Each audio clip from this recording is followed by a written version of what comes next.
Lagoa Vermelha, Rio Grande do Sul, 23 de outubro de 1958, 7 horas da manhã. Dona Carmela, vizinha da família Dutra, está indo para a missa. Passa em frente à casa dos Dutra e percebe algo estranho. A porta está entreaberta, balançando levemente com o vento. Isso é incomum. A família Dutra sempre tranca a porta. Sempre. Seu Antônio Dutra é homem cuidadoso, meticuloso, nunca deixaria a casa aberta. Carmela para, olha para a porta, hesita. Deve bater? Chamar? Ou seguir para a missa? Ela decide bater. Bom dia.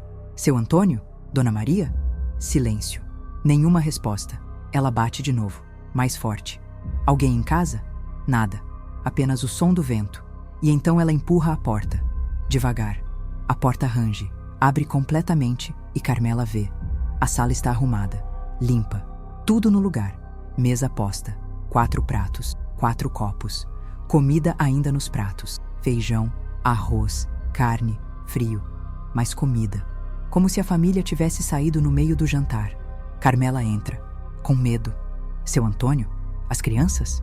Ela vai até os quartos, camas feitas, roupas nos armários, sapatos enfileirados, tudo normal, tudo no lugar, mas nenhuma pessoa. A família Dutra desapareceu. Pai, mãe, 2 filhos, 4 pessoas. Sumiram, sem aviso, sem explicação, sem deixar rastro. A casa está intacta, a comida na mesa, as roupas nos armários. Mas a família evaporou. Carmela corre para a rua, grita por ajuda, chama os vizinhos. Em minutos, a notícia se espalha. A família Dutra desapareceu. E ninguém sabe para onde. Ninguém viu nada. Ninguém ouviu nada. Simplesmente sumiram. E esse mistério, esse desaparecimento impossível, vai assombrar Lagoa Vermelha por 50 anos. Até que em 2008, uma carta anônima chegou e revelou uma verdade tão perturbadora que ninguém queria acreditar. Esta é a história do desaparecimento da família Dutra. Um dos casos mais perturbadores de desaparecimento familiar da história do Brasil. Em 1958, uma família inteira de 4 pessoas desapareceu de sua casa em Lagoa Vermelha, Rio Grande do Sul. Antônio Dutra, 42 anos, comerciante. Maria Dutra, 38 anos, dona de casa. E os 2 filhos, João, 12 anos, Ana, 9 anos. Desapareceram entre a noite de 22 de outubro e a manhã de 23 de outubro de 1958. A casa foi encontrada com a porta entreaberta, comida na mesa, roupas nos armários, dinheiro na gaveta, documentos intactos, mas nenhuma pessoa. A polícia investigou por meses, entrevistou centenas de pessoas, vasculhou a cidade, procurou em cidades vizinhas. Nada, nenhum corpo, nenhuma pista, nenhuma testemunha. A família Dutra simplesmente evaporou. Teorias surgiram. Sequestro? Mas por quê? Antônio não era rico. Fuga? Mas por que deixar tudo para trás? Assassinato? Mas onde estão os corpos? O caso ficou sem solução. Arquivado, esquecido. Até que em 2008, 50 anos depois, uma carta chegou à delegacia de Lagoa Vermelha. Carta anônima, sem remetente, mas com informações detalhadas. Informações que só quem estava lá poderia saber. E a carta revelou o que aconteceu naquela noite de outubro de 1958. Uma verdade tão sombria que a cidade preferiu continuar acreditando no mistério. Este vídeo é baseado exclusivamente em documentos verificáveis. Boletins de ocorrência da Polícia Civil do Rio Grande do Sul. Reportagens de jornais locais de 1958 e 1959. Entrevistas com moradores de Lagoa Vermelha, dadas para jornalistas. A carta anônima de 2008, arquivada na delegacia. Análises de investigadores que reabriram o caso. Depoimentos de descendentes da família Dutra. Tudo documentado, tudo verificável. Porque este não é lenda urbana vaga, é caso real, documentado. E até hoje, 66 anos depois, a verdade completa ainda é debatida. Antes de continuar, preciso que você faça uma coisa.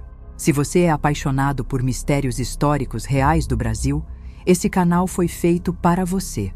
Toda semana eu mergulho em arquivos, documentos oficiais e pesquisas profundas para trazer casos que ninguém mais está contando. Histórias fascinantes que foram esquecidas ou mal contadas. Investigações sérias baseadas em fatos. Se inscreve agora no canal e ativa o sino para não perder nenhuma investigação. A comunidade está crescendo e você precisa fazer parte disso. E deixa um like neste vídeo se você valoriza esse tipo de conteúdo. Isso ajuda o YouTube a mostrar para mais pessoas que gostam de mistérios reais. Neste vídeo, você vai descobrir exatamente o que aconteceu com a família Dutra. Quem eram Antônio, Maria, João e Ana? Como era a vida deles em Lagoa Vermelha? O que aconteceu na noite de 22 de outubro de 1958? Como a casa foi encontrada no dia seguinte? Cada detalhe da cena. A comida na mesa, as roupas nos armários, o dinheiro intacto. Como a polícia reagiu e começou a investigação. As primeiras teorias que surgiram: sequestro, fuga, assassinato. Porque cada teoria foi descartada. As buscas que foram feitas, onde procuraram, o que encontraram. Ou melhor, o que não encontraram. Como o caso foi arquivado sem solução. Como a cidade lidou com o mistério por 50 anos. As lendas que surgiram. As histórias que as pessoas contavam. E então, a carta de 2008. Quem enviou? O que dizia? As informações chocantes que revelou. Como a polícia reagiu? Se reabriram o caso. O que descobriram? E a pergunta final: a carta dizia a verdade? Ou era apenas mais uma teoria? Você vai ver documentos reais. Vai ouvir depoimentos de moradores. Vai entender cada passo da investigação. Porque só com fatos podemos tentar entender o que realmente aconteceu naquela noite de outubro de 1958. Lagoa Vermelha fica no norte do Rio Grande do Sul. Pequena cidade de aproximadamente 15 mil habitantes em 1958. Economia baseada em agricultura e pecuária. Trigo, soja, gado. Cidade tranquila. Pacata. Aquele tipo de lugar onde todo mundo conhece todo mundo. Onde você não tranca a porta de casa. Onde crianças brincam na rua até tarde. Onde o evento mais emocionante do ano é a festa da colheita. Cidade de colonização italiana e alemã. Imigrantes que chegaram no final do século XIX. Trabalhadores, religiosos, conservadores. A Igreja Católica é o centro da vida social. Missa todo domingo. Festas religiosas, procissões. As pessoas vivem vidas simples, trabalham duro, cuidam das famílias, respeitam os vizinhos. Não há crimes violentos, não há assaltos, não há mistérios. Até outubro de 1958, naquele ano, o Brasil está em transição. Juscelino Kubitschek é presidente. Brasília está sendo construída. O país está otimista, crescendo, modernizando. Mas em Lagoa Vermelha, a vida continua como sempre foi, devagar, previsível, segura. Ou pelo menos era o que todos pensavam. A família Dutra é típica de Lagoa Vermelha. Antônio Dutra, 42 anos, é dono de pequeno armazém no centro da cidade. Vende de tudo: arroz, feijão, açúcar, tecidos, ferramentas. É comerciante respeitado, honesto, trabalhador. Acorda cedo todos os dias, abre o armazém às 6 horas da manhã, fecha às 7 da noite, 6 dias por semana. Domingo é dia de missa e família. Antônio é homem sério, quieto, não bebe, não joga, não se mete em confusão, cuida do negócio, cuida da família. E só. Maria Dutra, 38 anos, é dona de casa, cuida dos filhos, cuida da casa, cozinha, limpa, costura, é mulher religiosa, vai à missa toda semana, participa das atividades da igreja, é querida pelas vizinhas, sempre disposta a ajudar, sempre com sorriso no rosto. Os filhos, João e Ana, são crianças normais. João tem 12 anos, estuda na escola municipal, é bom aluno, quieto como o pai, gosta de ler, gosta de ajudar no armazém. Ana tem 9 anos, também estuda na escola municipal, é mais falante que o irmão, gosta de brincar com as amigas, gosta de ajudar a mãe em casa. A família mora em casa simples na rua 7 de Setembro, casa de madeira, 3 quartos, sala, cozinha, banheiro externo, quintal pequeno com horta. É casa modesta, mas bem cuidada. Maria mantém tudo limpo, organizado. Antônio faz os reparos necessários. É lar feliz, ou pelo menos parece ser. Porque ninguém, absolutamente ninguém, imaginava que essa família estava prestes a desaparecer sem deixar rastro. Na semana que antecede o desaparecimento, tudo parece normal. Antônio abre o armazém todos os dias, atende clientes, faz vendas, conversa com conhecidos, nada de incomum. Maria vai à feira na quarta-feira, compra verduras, carne, conversa com as vizinhas, tudo normal. As crianças vão à escola, brincam, fazem lição. Rotina normal, não há sinais de problemas. Não há discussões, não há dívidas, não há ameaças. A vida da família Dutra está seguindo seu curso tranquilo e previsível. Até a noite de 22 de outubro de 1958. Naquela quarta-feira, Antônio fecha o armazém às 7 da noite como sempre. Caminha para casa. 3 quarteirões. Chega às 7h15. Maria preparou o jantar. Feijão, arroz, carne de porco, salada. A família se senta à mesa. Antônio, Maria, João, Ana. 4 pessoas, 4 pratos. Começam a comer. E então, algo acontece. Algo que faz essa família desaparecer. Algo que deixa a comida nos pratos. A porta entreaberta. E nenhuma pessoa na casa. O que aconteceu naquela noite? Ninguém sabe. Porque ninguém viu. Ninguém ouviu. E a família Dutra nunca mais foi vista. 23 de outubro de 1958. 7 horas da manhã. Dona Carmela descobre a porta entreaberta. Entra na casa. E vê a cena que vai se tornar lendária em Lagoa Vermelha. A mesa da cozinha está posta.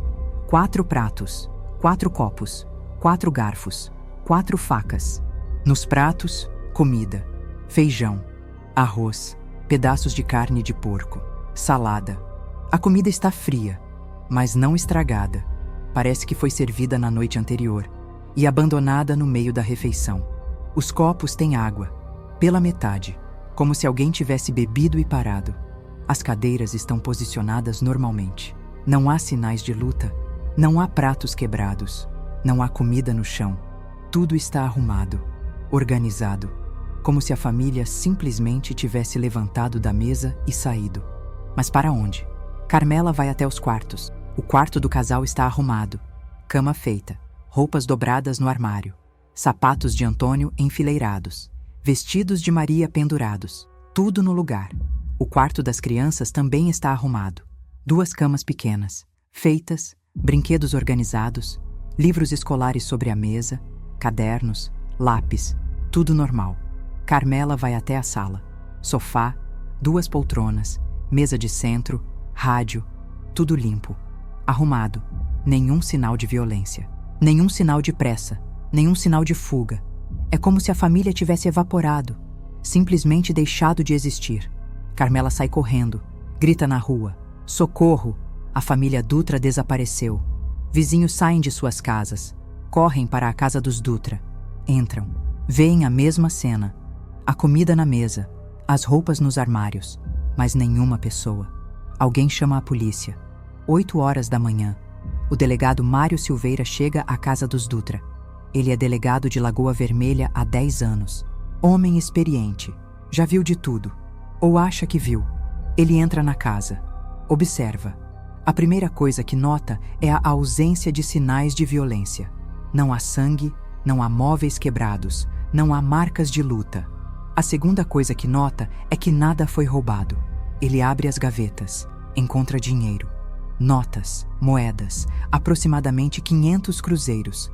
Quantia significativa para a época. Se fosse assalto, o dinheiro teria sumido. Ele verifica os armários, roupas intactas. Joias de Maria, simples mas valiosas, estão na caixa. Relógio de Antônio está sobre a cômoda. Nada foi levado. Ele volta para a cozinha. Examina a comida. Ainda não está estragada. Significa que foi preparada recentemente. Provavelmente na noite anterior. Ele toca a comida, fria, mas não dura. Ele estima que a refeição foi servida entre 7 e 8 horas da noite anterior e abandonada pouco depois. Ele examina a porta. Não há sinais de arrombamento.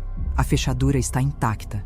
A porta simplesmente estava entreaberta, como se alguém tivesse saído e esquecido de fechar, ou como se alguém tivesse saído com pressa. Mário Silveira está perplexo. Em 10 anos como delegado, nunca viu nada assim. Família inteira desaparecendo sem deixar rastro. Sem sinais de violência. Sem roubo. Sem explicação. Ele começa a entrevistar os vizinhos. Dona Carmela, a vizinha que descobriu, é a primeira a ser entrevistada. Ela conta que viu a família pela última vez na tarde de 22 de outubro. Maria estava no quintal estendendo roupa. Conversaram brevemente. Tudo normal. Maria não mencionou nada de incomum. Não parecia preocupada. Não parecia com medo. Apenas a Maria de sempre. Carmela não ouviu nada durante a noite. Nenhum grito. Nenhum barulho estranho. Nada. Seu Joaquim, vizinho do outro lado, também é entrevistado. Ele viu Antônio voltando do armazém às 7h15 da noite. Cumprimentaram-se. Antônio entrou em casa. Joaquim não ouviu nada depois disso. Nenhum som. Nenhuma discussão. Nada. Dona Teresa, que mora em frente, diz que viu as luzes da casa dos Dutra acesas até aproximadamente 8 horas da noite. Depois apagaram. Ela achou normal. A família sempre dormia cedo. Não notou nada estranho. O delegado entrevista mais de 20 vizinhos. Todos dizem a mesma coisa. Não viram nada. Não ouviram nada. A noite foi tranquila. Normal. Silenciosa. Como se a família Dutra tivesse simplesmente desaparecido no ar. Sem som.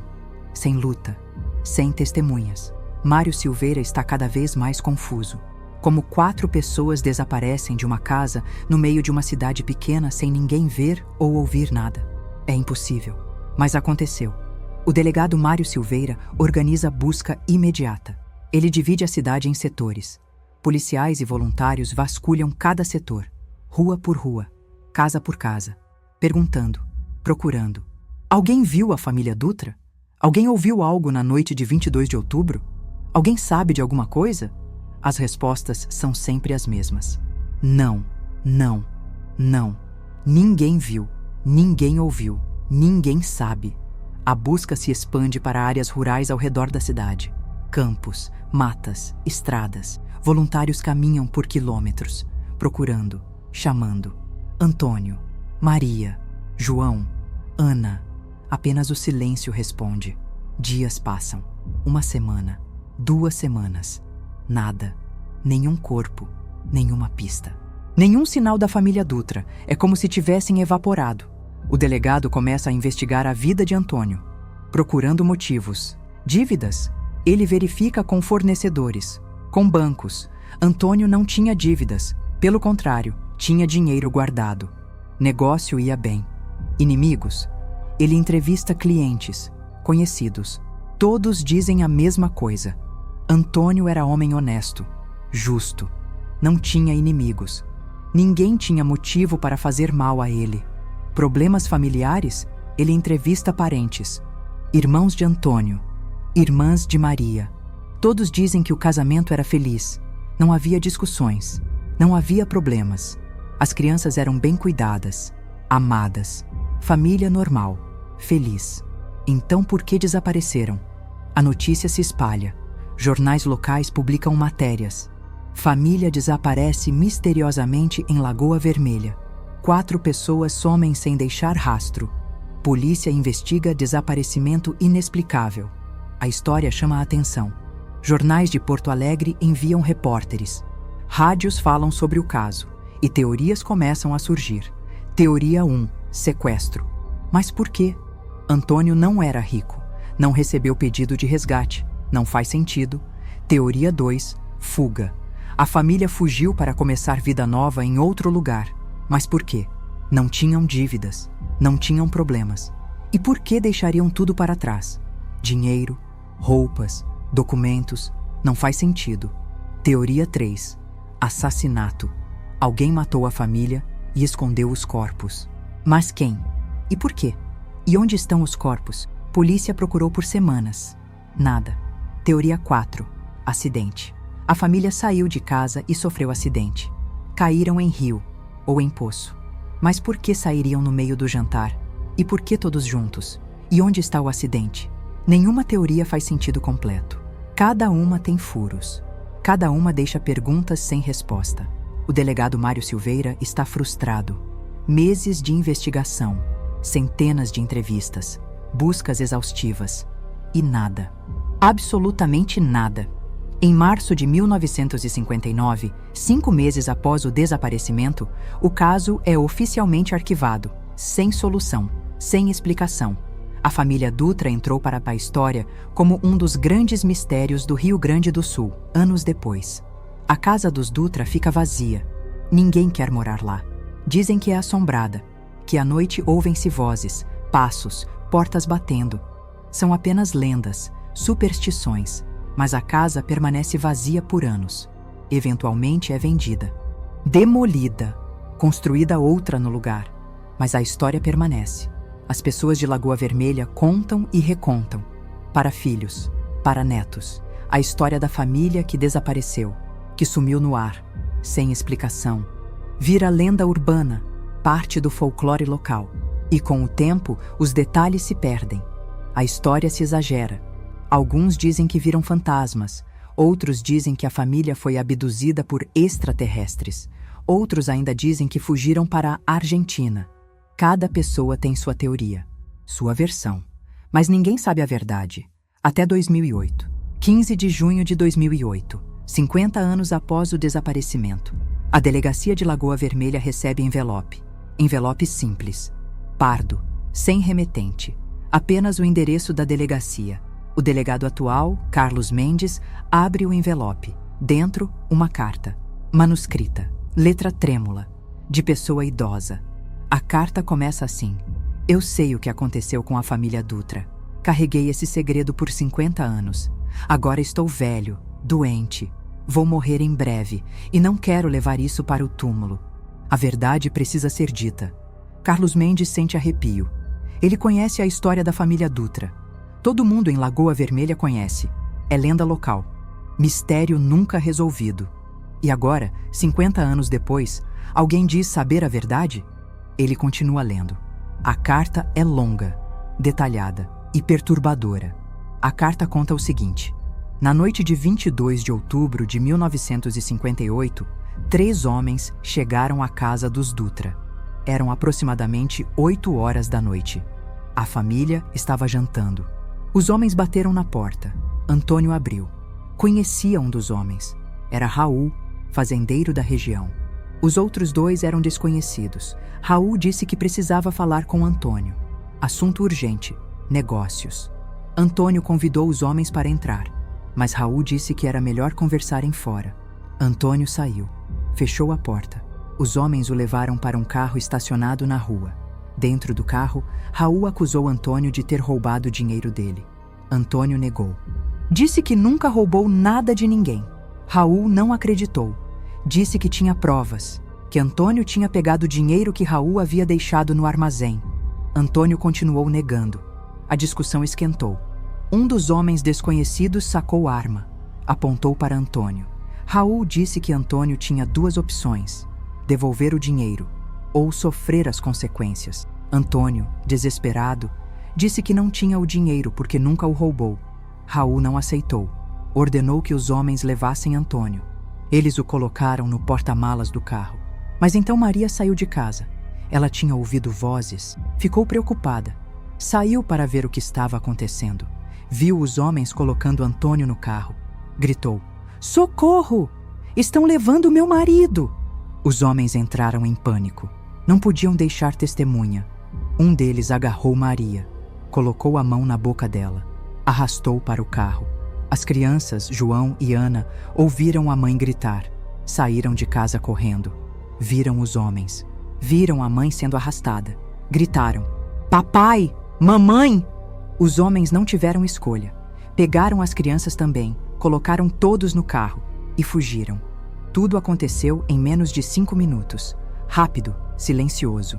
Nenhum vizinho viu, nenhum vizinho ouviu. A rua estava vazia, escura.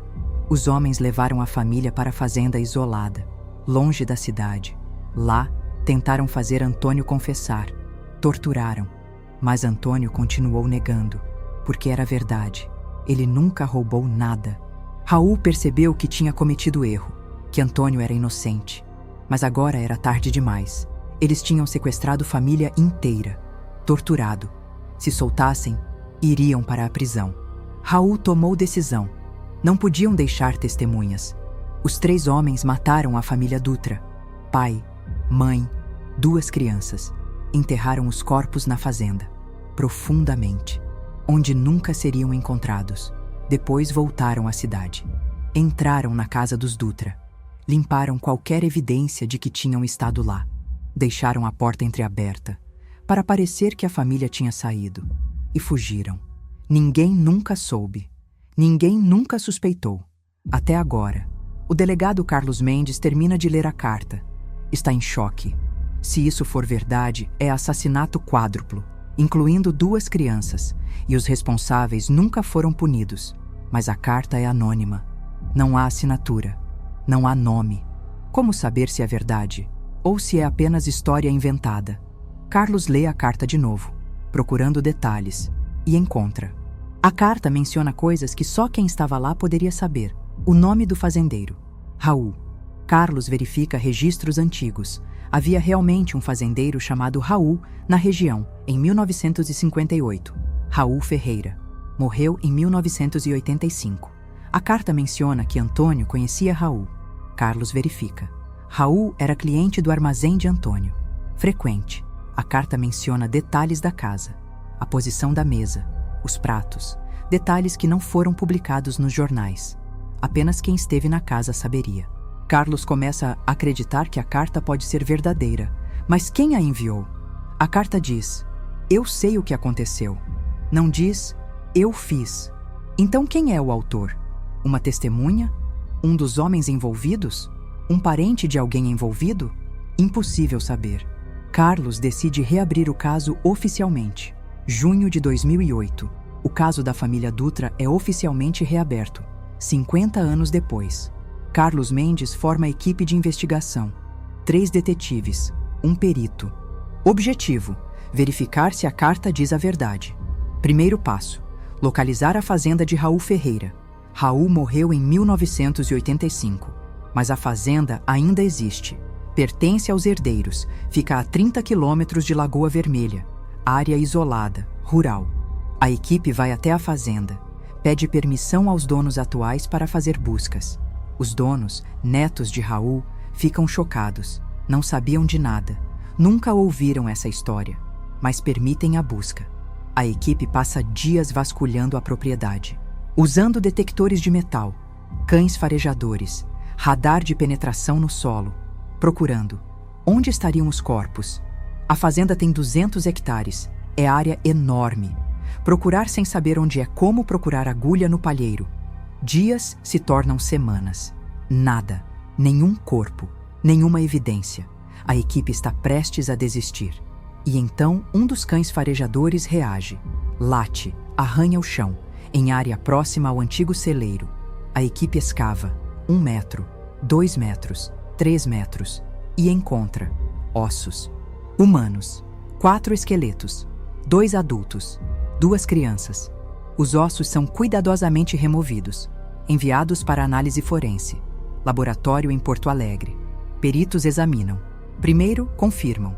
São ossos humanos, 2 adultos, um masculino, aproximadamente 40 anos, um feminino, aproximadamente 35 anos, 2 crianças, uma de aproximadamente 12 anos, outra de aproximadamente 9 anos. As idades correspondem. Antônio tinha 42, Maria, 38, João, 12, Ana, 9. Mas idade aproximada não é prova definitiva. Os peritos fazem análise de DNA, comparam com DNA de parentes vivos da família Dutra, sobrinhos, primos, e confirmam. Os ossos são da família Dutra. Antônio, Maria, João, Ana, encontrados 50 anos depois, enterrados profundamente em fazenda isolada, exatamente como a carta descreveu. Os peritos examinam os ossos procurando causa da morte e encontram fraturas no crânio, nos 4 esqueletos, trauma contundente, golpes na cabeça, assassinato. A carta estava certa. A família Dutra foi assassinada e enterrada na fazenda de Raul Ferreira. A notícia choca a Lagoa Vermelha. 50 anos de mistério, finalmente resolvido. Mas a resolução é mais sombria que qualquer teoria. família inteira assassinada, incluindo 2 crianças, por engano, porque Raul acusou Antônio falsamente e então, para esconder o crime, matou todos. A cidade entra em luto, mesmo 50 anos depois, mesmo que ninguém da família esteja mais vivo. É luto pelo que aconteceu, pela injustiça, pelo horror. Os ossos são enterrados oficialmente. Cemitério de Lagoa Vermelha. Cerimônia com centenas de pessoas. Finalmente a família Dutra pode descansar em paz, mas a investigação não termina. Porque há perguntas. Quem enviou a carta? Quem eram os outros 2 homens? Eles ainda estão vivos? Podem ser punidos?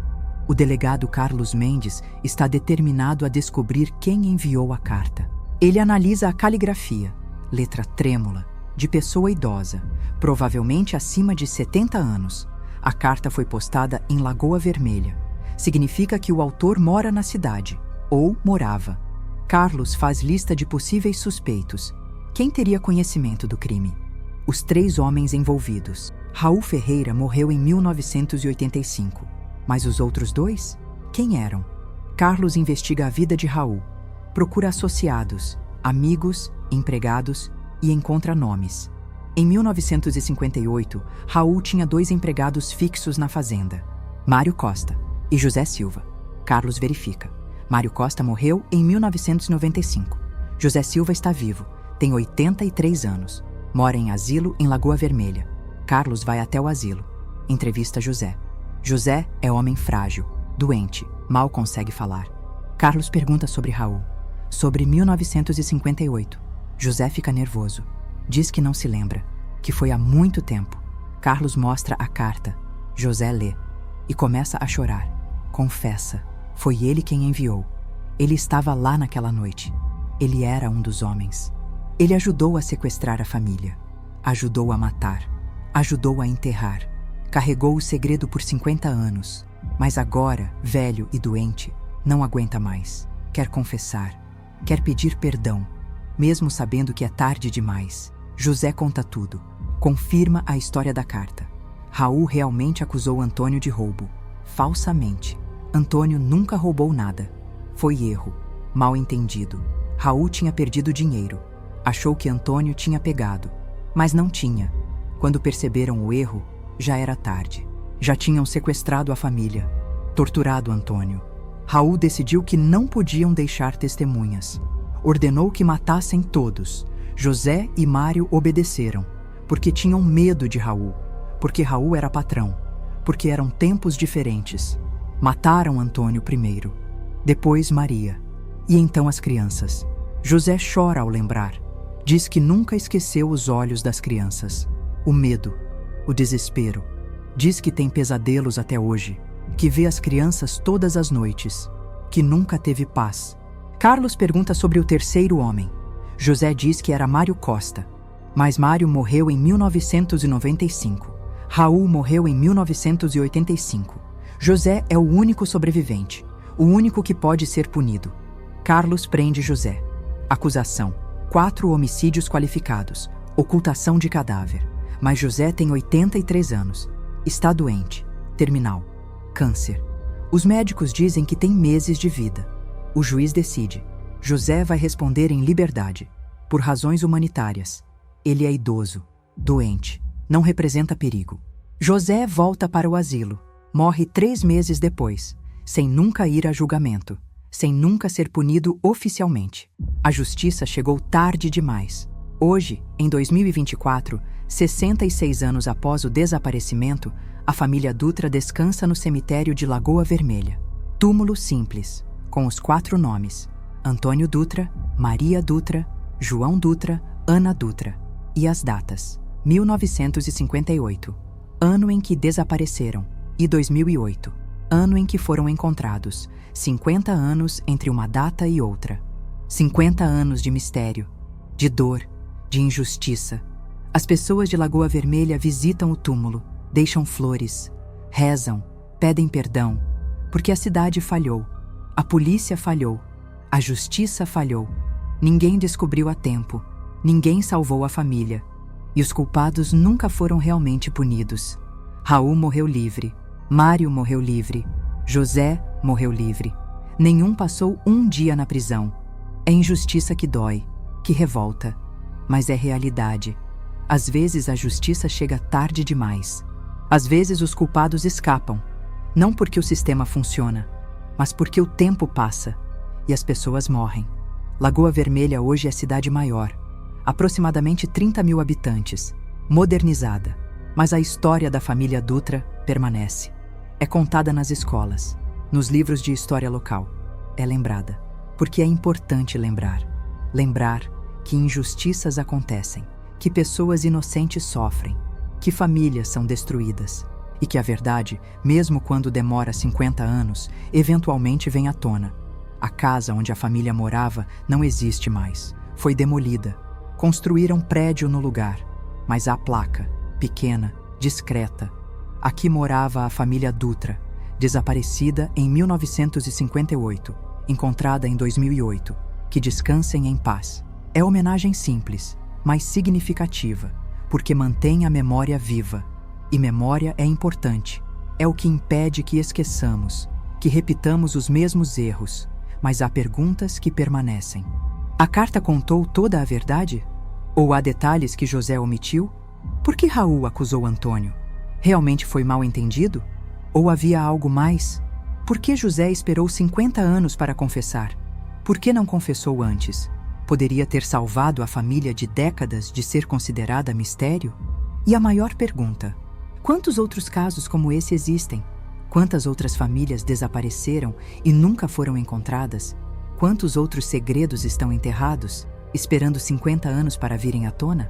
Não sabemos, e talvez nunca saibamos. Mas o caso da família Dutra nos ensina algo. A verdade sempre encontra caminho. Pode demorar, pode levar décadas, mas eventualmente alguém fala, alguém confessa, e a verdade emerge, mesmo que seja tarde demais para a justiça. Pelo menos não é tarde demais para a verdade. Antônio Dutra era homem honesto, trabalhador, pai de família. Nunca fez mal a ninguém. Maria Dutra era mãe dedicada, esposa amorosa, mulher de fé. João e Ana eram crianças inocentes, com toda a vida pela frente. Sonhos, esperanças, futuro. Tudo foi tirado deles em uma noite. Por engano, por acusação falsa, por homens que escolheram violência em vez de razão. E por 50 anos ninguém soube. A família foi apenas mistério, lenda, história que se conta. Mas não eram lenda, eram pessoas reais, com vidas reais, que foram brutalmente interrompidas.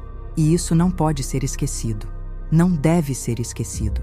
Porque quando esquecemos as vítimas, quando transformamos tragédias em apenas histórias, perdemos nossa humanidade.